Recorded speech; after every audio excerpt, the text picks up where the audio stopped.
अस्सलामुअलैकुम वरहमतुल्लाह। आज हम डिस्कस करेंगे खिलाफत मूवमेंट। खिलाफत मूवमेंट जो है ये इंडिया में शुरू हुई इन 1920 में और इसको स्टार्ट किया अली ब्रदर्स ने, Shaukat Ali and Mohammad Ali, under the banner of the मुस्लिम लीग। इसको स्टार्ट लीडर्स जो थे, इसको स्टार्ट करने वाले वो थे शौकत अली एंड मोहम्मद अली, और ऑर्गेनाइजेशन जो थी जिसने ये इसको सपोर्ट किया खिलाफत मूवमेंट को, वो थी मुस्लिम लीग ऑफ इंडिया, जिसको 1906 में एस्टैब्लिश किया गया था। ये जो खिलाफत मूवमेंट है इसको 1920 में शुरू किया गया और इसका एम जो था वो था रेस्टोर करना खलीफा रूल इन तुर्की में खलीफा रूल को रेस्टोर करना। ये जो खलीफा रूल जो था तुर्की में, इसको रेस्टोर करना इस मूवमेंट का एम था। इस खलीफा रूल को हुआ क्या था, इसको रेस्टोर करने की ज़रूरत क्यों थी? इसका रीज़न ये था, जब वर्ल्ड वार फर्स्ट जब एंड हुआ, जो कि सेंट्रल एंड एलाइड पावर्स के दरमियान था, जब ये वर्ल्ड वार फर्स्ट एंड हुआ on the 11th of November 1918, तो सेंट्रल पावर्स जो थे, जिनमें तुर्की, Germany, Bulgaria and Austria allies थे एक दूसरे के, और एलाइड पावर्स जिनमें इंग्लैंड, फ्रांस, इटली, यूएसए, ये कंट्रीज एलीज थे आप एक दूसरे के। इस वर्ल्ड वार फर्स्ट में सेंट्रल पावर्स को हरा दिया गया, they were defeated and allied powers were victorious. जब इनको डिफीट किया गया सेंट्रल पावर्स को, तो इनके साथ एलाइड पावर्स ने एक ट्रीटी साइन की in order to get the war indemnity. War indemnity उसका मेन मकसद होता है, इसलिए ट्रीटी साइन की जाती हैं उन पावर्स के साथ, उन कंट्रीज़ के साथ जो वॉर में डिफीट होते हैं। और इस जैसे तो जर्मनी के साथ फेमस ट्रीटी ऑफ वर्सली साइन की गई एलाइड पावर्स ने, और इसी तरह तुर्की के साथ एक ट्रीटी साइन की गई, ट्रीटी ऑफ सर्वस, जो कि साइन की गई ऑन 10th ऑफ अगस्त 1920। और ये ट्रीटी क्या कहती थी, इसका एक फीचर ये था कि जो तुर्की है इसमें खलीफा रूल जो है वो एबॉलिश किया जाएगा। ये कह रहा था कि खलीफा rule will be abolished in Turkey. खलीफा रूल जो तुर्की में था उसको रेस्पेक्ट देते थे all over the Muslim world में, उसको रेस्पेक्ट दिया जाता था खलीफा ऑफ द तुर्की को। He was venerated all over the Muslim world. So जब ट्रीटी ऑफ सर्विस ने इस खलीफा रूल को एबॉलिश किया, तो all over the Muslim world में डिस्कंटेंट जनरेट हुआ कि खलीफा रूल को एबॉलिश किया जा रहा है। एलाइड पावर्स के खिलाफ एक डिस्कंटेंट क्रिएट हुआ all over the Muslim world में। और same thing happens in India. India में भी मुस्लिम्स जो थे उनमें भी डिस्कंटेंट जनरेट हुआ। तो मुसलमानों ने इसके रेस्पॉन्स में क्या खिलाफत मूवमेंट शुरू की। मुसलमानों ने क्या किया, मुसलमानों की ऑर्गेनाइजेशन जो इंडिया में थी वो थी मुस्लिम लीग। हाँ, इस मुस्लिम लीग ने सबसे पहले एस्टैब्लिश खिलाफत कमेटी की 1919 में, मार्च 1919 में इसने खिलाफत कमेटी एस्टैब्लिश की इन बॉम्बे। और उस खिलाफत कमेटी ने बाद में इलाहाबाद कॉन्फ्रेंस एक बुलाई, एक मीटिंग की, जिसको हम कहते हैं इलाहाबाद कॉन्फ्रेंस, इलाहाबाद में ऑन 1 एंड 2 जून 1920 में बनाई गई। ये मार्च 1919 में फिर इसी कमेटी ने, खिलाफत कम्युनिटी ने, जो एक ब्रांच थी मुस्लिम लीग की, इसको डिसाइड करना था खिलाफत के बारे में। खिलाफत इशू की जुरिस्डिक्शन इस खिलाफत कमेटी को दी गई। इस खिलाफत कमेटी की जब इलाहाबाद कॉन्फ्रेंस हुई ऑन 1 एंड 2 जून 1920 में, इस कॉन्फ्रेंस में इस खिलाफत कमेटी ने डिसाइड किया that we are going to launch the Khilafat movement. और इसने डिसाइड किया हम खिलाफत मूवमेंट शुरू करेंगे ऑन 1 अगस्त 1920।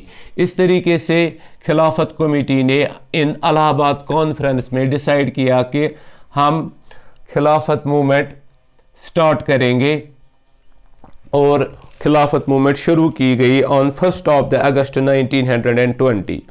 अगर हम देखें खिलाफत मूवमेंट स्टार्ट हुई ऑन 1 अगस्त 1920, लेकिन यहाँ से ट्रीटी ऑफ सर्विस जो है उसको साइन किया गया ऑन 10 अगस्त 1920 तुर्की के साथ। मतलब कि खिलाफत मूवमेंट पहले ही शुरू हुई, बाद में ट्रीटी ऑफ सर्विस साइन की गई विद द तुर्की, जो कि डिमांड कर रहा था abolition of the Khalifa rule.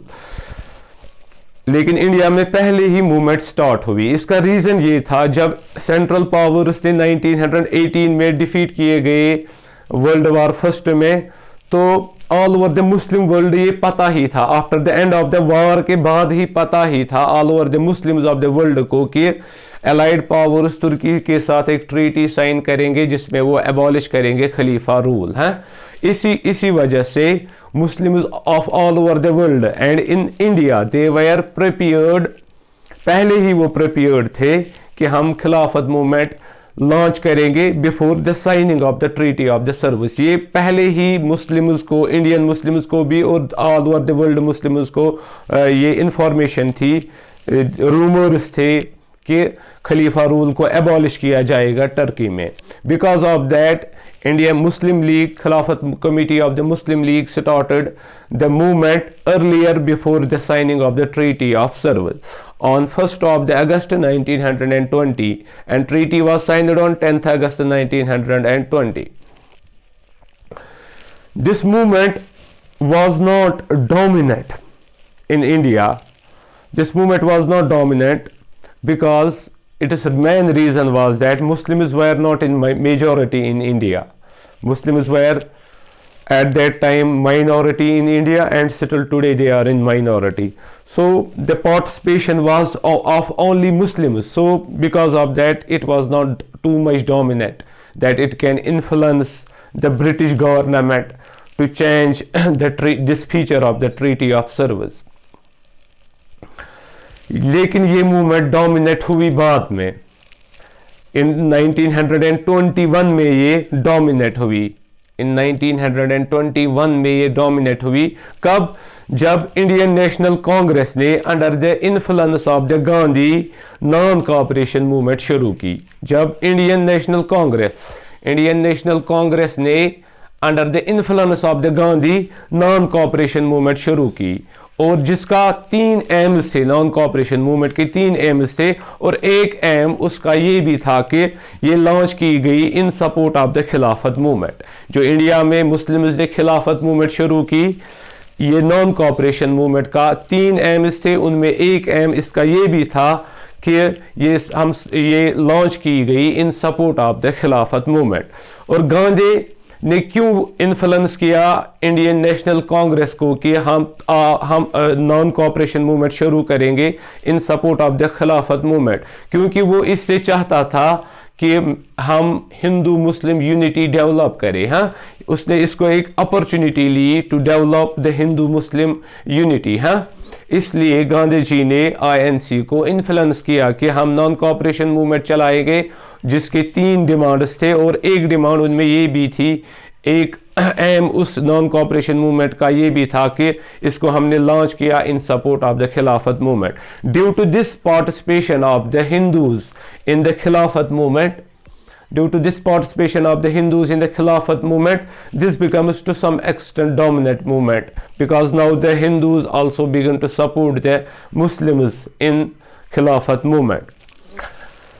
But ये जो खिलाफत मूवमेंट थी ये ग्रेजुअली डिक्लाइन हुई, over the period of time ये ग्रेजुअली डिक्लाइन हुई, और ये एंड हुई इटसेल्फ, खुद ब खुद ही ये एंड हुई। कब?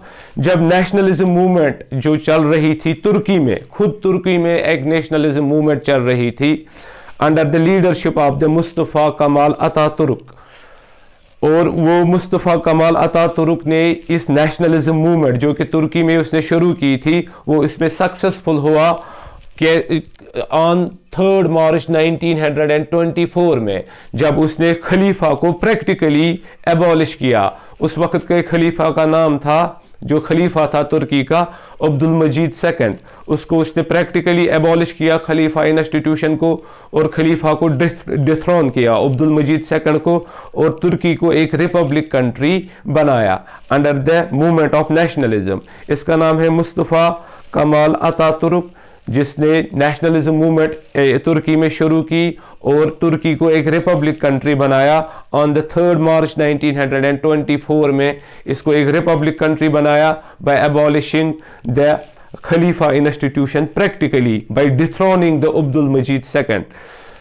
और विद दिस इंडिया में ये मूवमेंट जो थी इटसेल्फ एंड हुई, क्योंकि नेशनलिज्म की वजह से खलीफा इंस्टीट्यूशन जो था तुर्की में वो अब डिथ्रोन किया गया और एक रिपब्लिक तुर्की एस्टैब्लिश की गई under the presidentship of the Mustafa Kemal Ataturk. अब हम दूसरे लेक्चर में पढ़ेंगे नॉन कोऑपरेशन मूवमेंट। खुदा हाफिज, फी अमानिल्लाह।